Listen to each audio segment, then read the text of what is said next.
ಈ ಬಿಡದಿ ಟೌನ್ಶಿಪ್ ವಿರೋಧಿಸಿ ನಡೀತಾ ಇರುವಂತಹ ಜೆಡಿಎಸ್ನ ಪಾದಯಾತ್ರೆ ಹಿನ್ನೆಲೆ ಪೊಲೀಸ್ ಬಿಗಿ ಬಂದೋಬಸ್ತ್ ಕೈಗೊಳ್ಳಲಾಗಿದೆ.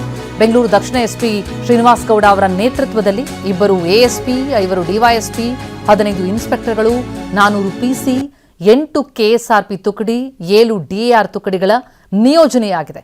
ಸಕಲ ಭದ್ರತೆಯನ್ನ ಒದಗಿಸಲಾಗಿದೆ. ಬಹಳ ಬೃಹತ್ ಮಟ್ಟದ ಪಾದಯಾತ್ರೆಯನ್ನ ಹಮ್ಮಿಕೊಳ್ಳೋದಕ್ಕೆ ಮುಂದಾದಂತಹ ಹಿನ್ನೆಲೆಯಲ್ಲಿ ಅದಕ್ಕೆ ಬೇಕಾದಂತಹ ಭದ್ರತಾ ವ್ಯವಸ್ಥೆ, ಯಾಕಂದ್ರೆ 38 ಕಿಲೋಮೀಟರ್ 3 ದಿನಗಳ ನಡಿಗೆ ಇದು. ಈ ಪಾದಯಾತ್ರೆಗೆ ಜೆಡಿಎಸ್ಗೆ ಬಿಜೆಪಿ ಕೂಡ ಸಾಥ್ ನೀಡ್ತಾ ಇದೆ. ಇವತ್ತು ಚಾಲನೆ ಸಿಗುತ್ತೆ ಇನ್ನು ಕೆಲವೇ ಹೊತ್ತಲ್ಲಿ. ಆ ಬಳಿಕ 27 ಕಿಲೋಮೀಟರ್. ಈ ಮಧ್ಯೆ ಜೆಡಿಎಸ್ ಬಿಡದಿ ಪಾದಯಾತ್ರೆಗೆ ಕಾಂಗ್ರೆಸ್ ವ್ಯಂಗ್ಯವಾಡ್ತಾ ಇದೆ. ಇದೊಂದು ಪ್ರಾಯಶ್ಚಿತ್ತ ಯಾತ್ರೆ, ಪ್ರಾಯಶ್ಚಿತ್ತ ಯಾತ್ರೆಗೆ ಹಾರ್ದಿಕ ಸ್ವಾಗತ ಅಂತ ಬ್ಯಾನರ್ ಕೂಡ ಹಾಕಿದ್ದಾರೆ. ಬೈರಮಂಗಲ ಸರ್ಕಲ್ನಲ್ಲಿ ಬೃಹತ್ ಬ್ಯಾನರ್ ಅಳವಡಿಕೆ ನೋಡಿ. ಆ ಬ್ಯಾನರ್ ನೋಡ್ತಾ ಇದ್ದೀವಿ.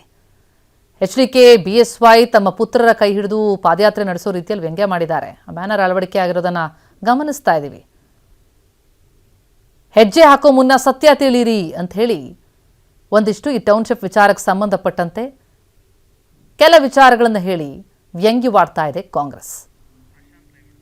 ನಾವು ಪ್ರತಿನಿಧಿ ಪ್ರಶಾಂತ್ ಲೈವ್ ನಲ್ಲಿ ಜಾಯ್ನ್ ಆಗ್ತಾ ಇದ್ದಾರೆ. ಅವರಿಂದ ಇನ್ನಷ್ಟು ಡೀಟೇಲ್ಸ್ ಪಡಿತಾ ಹೋಗೋಣ. ಪ್ರಶಾಂತ್, ಗಮನಿಸ್ತಾ ಇದ್ದೀವಿ ಯಾವ ಪರಿ ಇವತ್ತು ಬಿಡದಿ ಟೌನ್ಶಿಪ್ ರೂವಾರಿಗಳಾದಂತಹ ಬಿಜೆಪಿ ಜೆಡಿಎಸ್ ನವರ ಪ್ರಾಯಶ್ಚಿತ್ತದ ಯಾತ್ರೆ ಅಂತ ಹೇಳಿ ಒಂದು ಕಡೆ ಕಾಂಗ್ರೆಸ್ ವ್ಯಂಗ್ಯವಾಡ್ತಾ ಇದೆ, ಒಂದು ದೊಡ್ಡ ಬ್ಯಾನರ್ಗಳನ್ನ ಹಾಕಿದೆ. ಆದರೆ ಬೃಹತ್ ಆದಂತಹ ಪ್ರತಿಭಟನೆ ಮಾಡಿ ಸರ್ಕಾರಕ್ಕೆ ಬಿಸಿ ಮುಟ್ಟಿಸಬೇಕು ಅನ್ನುವಂಥ ಒಂದು ದೃಢ ನಿಲುವು ಅಂತ ಅನ್ಸುತ್ತೆ ವಿಪಕ್ಷಗಳದ್ದು.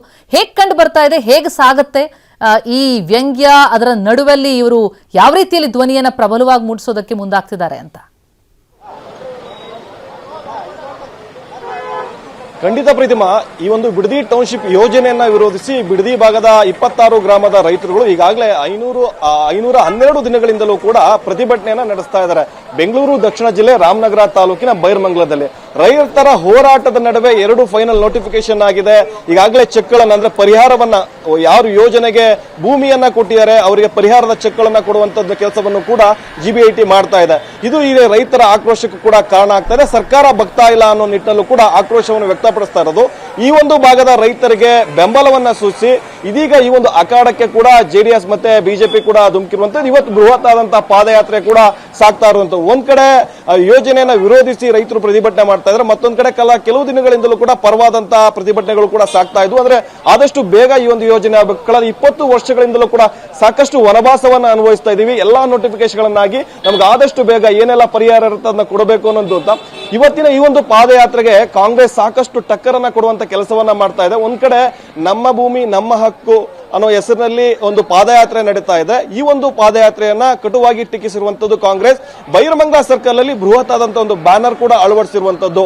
ಈ ಒಂದು ಯಾತ್ರೆಯನ್ನ ಪ್ರಾಯಶ್ಚಿತ್ತದ ಯಾತ್ರೆ ಅಂತಾನೂ ಕೂಡ ಕಾಂಗ್ರೆಸ್ ಕರೆದಿರುವಂತದ್ದು. ಈ ನಿಟ್ಟಿನಲ್ಲಿ ಅಂದ್ರೆ ಈ ಒಂದು ಬಿಡದಿ ಟೌನ್ಶಿಪ್ ಯೋಜನೆಯ ರೂವಾರಿಗಳು ಬಿಜೆಪಿ ಮತ್ತೆ ಜೆಡಿಎಸ್ 2006ರಲ್ಲೇ ಈ ಒಂದು ಯೋಜನೆ ಬಂದಿರುವಂತದ್ದು. ಹೀಗಾಗಿ ಇವತ್ತು ಇವರು ಪಾದಯಾತ್ರೆ ನಡೆಸ್ತಿರುವಂತದ್ದು ಆ ಯೋಜನೆಯನ್ನ ತಂದಿರೋ ನಿಟ್ಟಿನಲ್ಲೇ ಪ್ರಾಯಶ್ಚಿತ್ತದ ಯಾತ್ರೆ ಮಾಡ್ತಾ ಇದ್ದಾರೆ ಅನ್ನುವಂಥದ್ದು ಕೂಡ ಒಂದು ವ್ಯಂಗ್ಯವಾಗಿ ಟೀಕಿಸೋ ನಿಟ್ಟಿನಲ್ಲೂ ಕೂಡ ಬೃಹದಾಕಾರವಾಗಿ ಒಂದು ಕಟೌಟರನ್ನ ಬೈರಮಂಗಲ ಸರ್ಕಲ್ ಅಲ್ಲಿ ಮಾಡಿದ್ದಾರೆ. ಜೊತೆಗೆ ಕಾಂಗ್ರೆಸ್ ಅವರು ಕೂಡ ಕೆಲವು ದಿನಗಳಿಂದ ಇಲ್ಲಿ ಪ್ರತಿಭಟನೆ ಮಾಡ್ತಿರುವಂತಹ ಹಿನ್ನೆಲೆಯಲ್ಲಿ ಈ ಒಂದು ಪಾದಯಾತ್ರೆ ಸಾಗುವಂತ ಸಂದರ್ಭದಲ್ಲಿ ಯಾವುದೇ ರೀತಿ ಅಹಿತಕರ ಘಟನೆಗಳು ಆಗಬಾರದು ಅನ್ನೋ ನಿಟ್ಟಿನಲ್ಲೂ ಕೂಡ ಬಿಗಿ ಪೊಲೀಸ್ ಬಂದೋಬಸ್ತನ್ನ ಮಾಡಿರುವಂತದ್ದು. ಬೆಂಗಳೂರು ದಕ್ಷಿಣ ಜಿಲ್ಲಾ ಎಸ್ಪಿ ಆಗಿರುವಂತಹ ಶ್ರೀನಿವಾಸ್ ಗೌಡ ಅವರ ನೇತೃತ್ವದಲ್ಲಿ 2 ಎಎಸ್ಪಿಗಳು, 5 ಡಿವೈಎಸ್ಪಿ, 15 ಜನ ಇನ್ಸ್ಪೆಕ್ಟರ್ ಸೇರಿದಂತೆ 8 ಕೆಎಸ್ಆರ್ಪಿ, 7 ಡಿಆರ್ ಸೇರಿದಂತೆ 700 ಪೊಲೀಸ್ ಸಿಬ್ಬಂದಿಗಳನ್ನು ಕೂಡ ಈ ಒಂದು ಭದ್ರತೆಗೆ ನಿಯೋಜಿಸಿರುವಂತದ್ದು. ಇನ್ನೇನು ಕೆಲವೇ ನಿಮಿಷಗಳಲ್ಲಿ ಬೈರಮಂಗಲದಿಂದ ಬಿಡದಿವರೆಗೂ ಪಾದಯಾತ್ರೆ ಆಗುತ್ತೆ. ಪ್ರಾರಂಭದಿಂದ ಇವತ್ತು ಮೊದಲ ದಿನ 7 ಕಿಲೋಮೀಟರ್ಗಳು ಮಾತ್ರ ಸೀಮಿತವಾಗಿರುವಂತದ್ದು. ಮತ್ತೆ ನಾಳೆ ಮತ್ತೆ ನಾಡ್ದು ಒಟ್ಟಾರೆ ಇದು 38 ಕಿಲೋಮೀಟರ್ಗಳ ಪಾದಯಾತ್ರೆ.